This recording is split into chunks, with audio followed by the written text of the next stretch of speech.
الحمدللہ وحدہ صدق اللہ العظیم۔ میرے عزیز نوجوان ساتھیوں، حدیث کی کتاب صحیح الترغیب والترہیب میں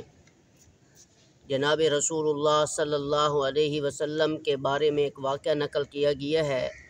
کہ ایک شخص نے آپ صلی اللہ علیہ وسلم سے درخواست کی کہ اے اللہ کے رسول، آپ مجھے ایک ایسا عمل بتائیں جس کے کرنے سے میں سیدھا جنت میں داخل ہو جاؤں اور میرا مرنے کے بعد کوئی حساب کتاب نہ ہو۔ تو آپ صلی اللہ علیہ وسلم نے ارشاد فرمایا کہ اے اللہ کے نیک بندے،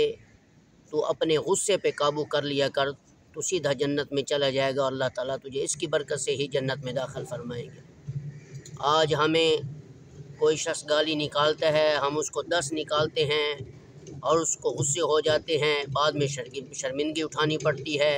ندامت اٹھانی پڑتی ہے، باپ کے سامنے غصے ہو گئے، بھائی کے سامنے غصہ کر لیا، چھوٹی چھوٹی بات پہ غصے کا آج اس معاشرے میں یہ سب کچھ چل رہا ہے۔ اب دیکھو رسول اللہ صلی اللہ علیہ وسلم نے کیا خوشخبری سنائی ہے اپنی امت کو کہ جس شخص نے بھی اپنے غصے پہ قابو پا لیا اور صبر کر لیا تو اللہ تبارک و تعالیٰ اسے جنت میں داخل فرمائیں گے۔ تو